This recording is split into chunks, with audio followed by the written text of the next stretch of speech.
उसके ऊपर कुछ स्ट्रक्चर बने हैं क्योंकि रोड पूरी स्टेट लैंड है। उसके एडजस्टेंट नाला है वो भी स्टेट तोड़ेगा। जो हम यहाँ बैठे हैं हम नहीं तोड़ने देंगे, इस बात को छोड़िए। उठ के मेरे को आगे उसने थप्पड़ मार दिया।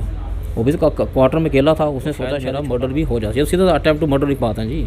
और वो बंदा मुझे घसीट के बाहर ले रहा, बाहर नवाब थी और वो नवाब जो थी वो क्या कर रही थी, सीधा उसने मेरे जाके देखे मेरे सारे क्वार्टर के शीशे तोड़ दिए।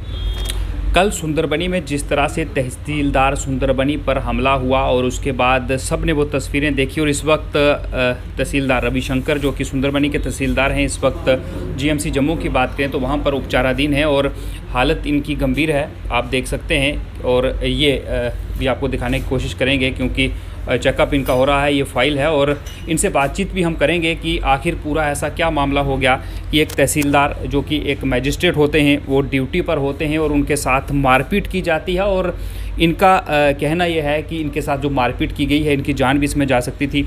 रवि सर, एक मैजिस्ट्रेट अपने क्वार्टर में होता है, कुछ लोग वहाँ पर आते हैं और मारपीट वहाँ पर होती है। आपसे ये जानना चाहेंगे क्योंकि लोगों के मन में तरह तरह के सवाल होते हैं, लेकिन आखिर जो पूरा मामला था वो शुरू कहाँ से हुआ, क्या ऐसी बात हो गई कि मामला जो था वो मारपीट तक पहुँचा है? सर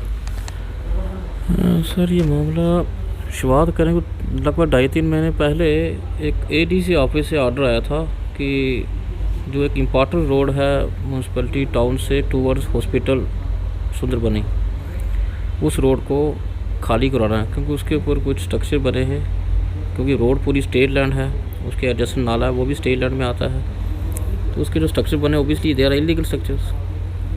तो सिंस बहुत ये जो इशू है that is of utmost priority, इसको डिमॉलिश करके वैकेट करवाना था।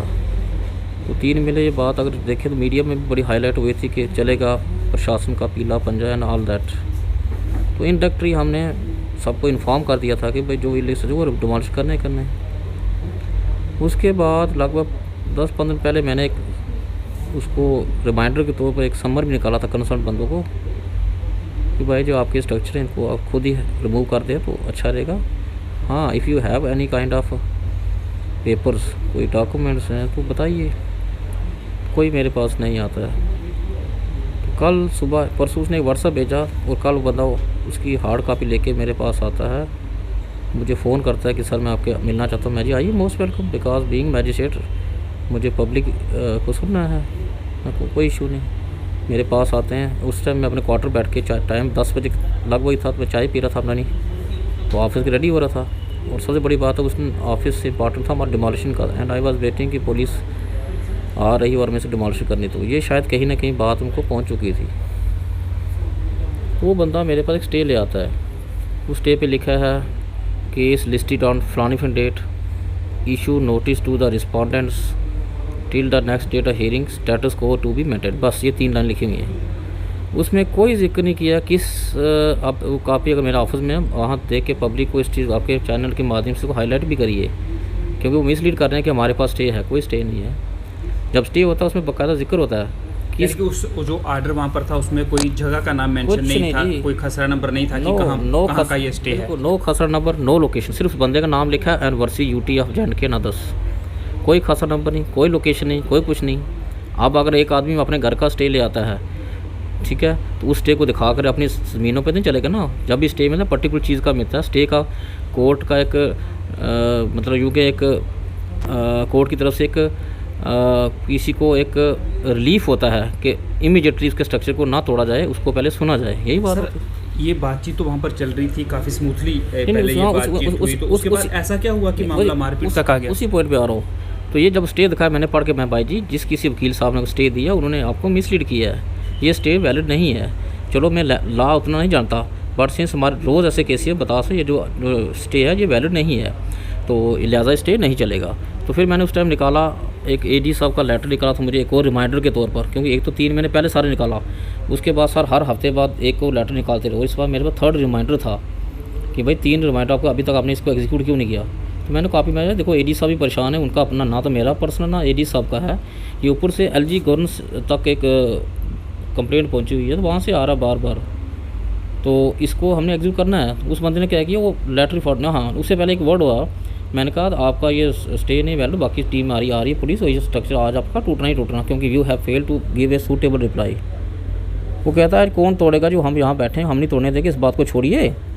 तो फिर मैंने वो लेटर में आ जाए कैसे एडी साहब भी बैठे हैं, सारी एडमिशन वाला आप कैसे कह सकते हैं। उसने वो एडी साहब का जो पेज था फाड़ दिया। कहता है जब फाड़ा तो फिर थोड़ा मुझे भी है, मैं यार व्हाट आर यू डूइंग, मेरे क्वार्टर में बैठ के और एक मैजिस्ट्रेट के सामने वो सब कागज़ फाड़े सरकारी और आप मेरे से बदतमीजी कर रहे हैं। तो बस इतनी बात से फ्रस्ट्रेट हुआ शायद, उठ के मेरे को आके उसने थप्पड़ मार दिया। वो भी क्वार्टर में अकेला था, उसने सोचा शायद छोटा लड़का है, थप्पड़ जब मारा तो फिर मैंने भी रिटेलिएट किया। फिर मैं देखा तो वो मेरे पे हावी होने लगा, क्योंकि ओबियसली वो मेरे से काफ़ी हेल्दी है। उसने मेरे को ठीक ठाक के 2-4 जोड़ दिए। जब मैंने देखा कि नहीं इससे मैं संभाल नहीं पाऊँगा, उस टाइम उठ के भागा मैं अपने, क्योंकि मेरे क्वार्टर के बाहर लॉन है, मैं लॉन में आ गया। वो बंदा मेरे पीछे भी आ रहा है। फिर मैं उस टाइम उसने मेरी टी-शर्ट पकड़ कॉलर घसीट रहा है इधर उधर। फिर मैंने उस टाइम शोर गामा किया, मैं अपने स्टाफ साथ ही बुलाया, मैं यार जाओ ये है। इतने में स्टाफ भी आने लगा।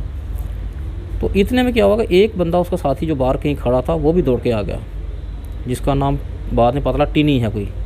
फिर उन दोनों ने मुझे हमला किया, फिर दोनों मुझे मारा, कोई इधर से मार रहा है, उधर से मार रहा है। तो अपने डिफेंस में भी आपके साथ कोई आपका स्टाफ, कोई पुलिस प्रोटेक्शन, कोई कुछ नहीं था उस वहाँ टाइम पर? नहीं थी। उस टाइम मैं फ़ोन करे जा रहा था, अभी SHO साहब कहीं दूर से, टाइम लगा उनको, क्योंकि सारा इवेंट विदिन 5 मिनट्स हो गया। फिर थे मेरा एक स्टाफ वाला भी है, वो बेटा बीच बचाव करने लगा, क्योंकि वो एक लड़का था पटवारी मेरा और 2 बीच में बंदे थे। तो वो एक को पकड़ा, दूसरा मुझे मार रहा, उसको पकड़ा, वो मार रहा था। फिर इधर से मैं भी रिटेलिएट करने की कोशिश कर रहा था, पर अल्टीमेटली वो सक्सीड हुए। 2 बंदे, हम अकेले कहाँ मुकाबला कर पाते। ये बात हुई। उसके बाद फिर SHO साहब पहुँच गए। जब SHO साहब पहुँचे फिर उन्होंने मुझे मारना बंद कर दिया। SHO साहब दाड़े दबके मारे, उन लड़कों को बाहर भेज दिया।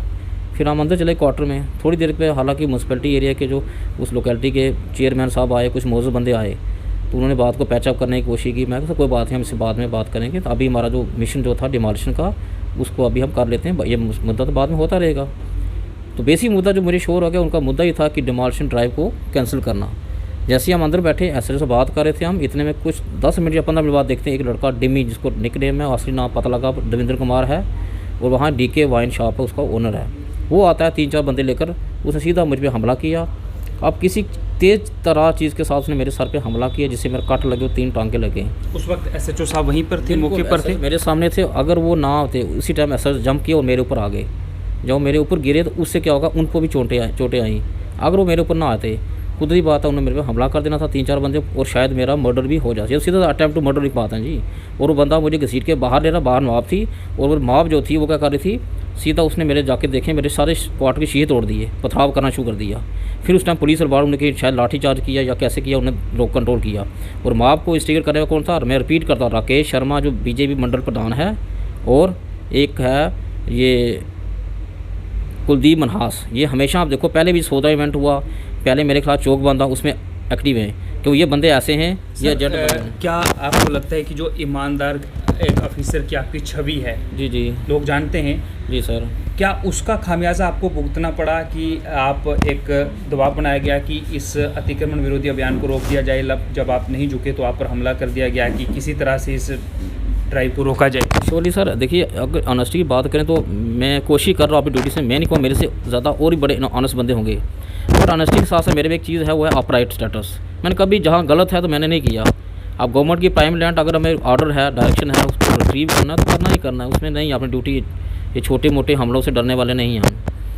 तो वो चीज़ हमेशा रही, जो इनको ये कभी बड़े ने फ़ोन किया, ऐसी बात नहीं। जितने सियासी बंदे अब नाम ज़रूरत पर नाम भी ले लूँगा, जब वो अब मेरे साथ कंप्रोमाइज़ नहीं कर रहे तो उन सियासी लोगों के अगर मेरी जान पे आई तो मैं नाम ज़रूर लूँगा। और मेरी कार काटने जो मुझे फ़ोन कर रहे थे, तहसीलदार साहब इसको कुछ हो सकता है, रोकिए 2-4 दिन 10 दिन रोकिए, ठीक है ना। कुल मिलाकर आप ये कह रहे हैं कि जो लोग सियासत हैं, सियासी रोटियां सेकते हैं, उन्होंने पहले कोशिश करके देख लिया कि रविशंकर को डराया जाए, इससे बैठ के बात की जाए, तो इस अतिक्रमण विरोधी अभियान को रोक लिया जाए। और एक और शुद्ध मुद्दा चल रहा है जो मैं बोलना चाहता था, जो एक हिस्ट्री पता कर, पुंछी वर्सी लोकल, ये तो मुद्दा हमें पता लगा। मैं एक सरकारी मुलाजिम हूँ, मेरे लिए सब बराबर है। मेरे पास हिंदू, मुस्लिम, सिख, ईसाई, पुंछी लोकल सब आ रहे हैं। आप 1 साल का रिकॉर्ड निकालें, चेक करें तो फाइलें सब की बराबरी होंगी, काम किसी की होगी। तो बस उनको यही मुद्दा है, कोई ना कोई मुद्दा बना के मेरे को भटकाना है। पहले तो कहा जी ये पुंछी है, पुंछी के साथ देता है, इसको यहाँ से दफ़ा करो, तो वो मुद्दा फेल हो गया इनको, क्योंकि वहाँ सारे लोग लोकली मेरे साथ है, पुंछी भाई जो लाइक माइंडेड पर्सन थे, जो वाइस पर्सन थे। आपने पहचान की जो आप पर हमला हुआ, कुल कितने लोग थे? क्या अभी तक आपकी जानकारी में है कि पुलिस ने किसी को अरेस्ट किया है? सर पुलिस जो मेरे सुनने में, एक डिमी नाम का लड़का, उसको अरेस्ट किया। जो पहचान की बात है तो वो 3-4 मेन है ना। एक तो पहले चंद्रमोहन आया, उसके साथ डिमी आया, फिर वो डिमी के साथ आया, सारी टिनी आया, बाद में डिमी ने हमला किया। और गेट के बाहर देखें तो ये राकेश कुमार है, फिर जो कुलदीप मनास है, अब बाद में वकील भी इनका है, ये तो मैं देख रहा हूँ कल वो लाइट ग्रीन कलर या स्काई ग्रीन कलर की टी शर्ट पहने हुए था, आज मैं मीडियम देख रहा, बड़ा बयानबाजी कर रहा था, इसका नाम पता लगा मानिक शर्मा वकील है, एडवोकेट, एंड वो वकील भी बाहर था। यानी 5 मिनट देखिए, मॉब भी आ रही है, वकील भी आ रही है। दिस क्लियरली इंडिकेट्स का इनका पूरी प्लानिंग थी कि आपने किस तरह अटैक करना है, किस तरह अपना बचाव।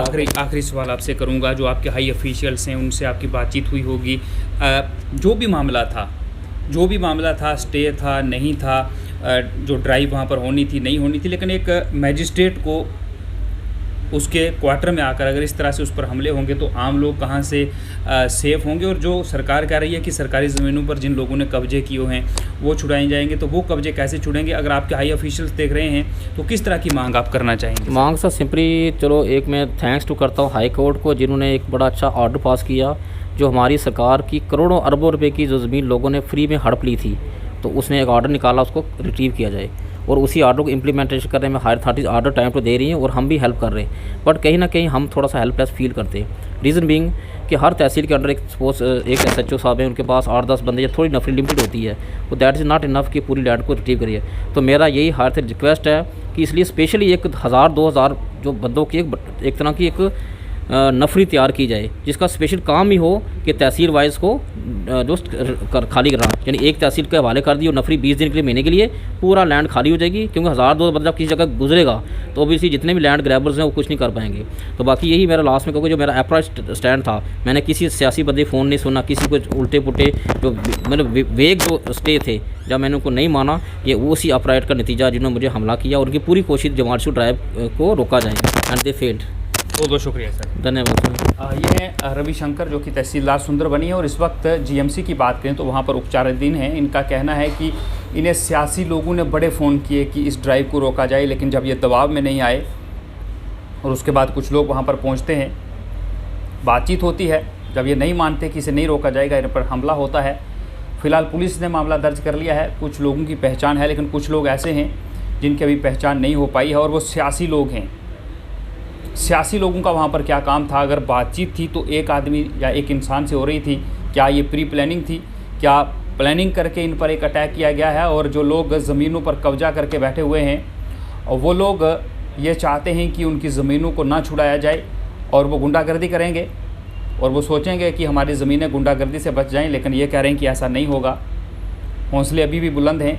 फ़िलहाल उम्मीद हम करते हैं कि जल्द स्वस्थ होंगे और अपने काम पर फिर से लौटेंगे। लेकिन इस सब को लेकर आपकी क्या राय है? कमेंट बॉक्स खुला है, राय ज़रूर रखें। रवि शर्मा, लाइव जम्मू।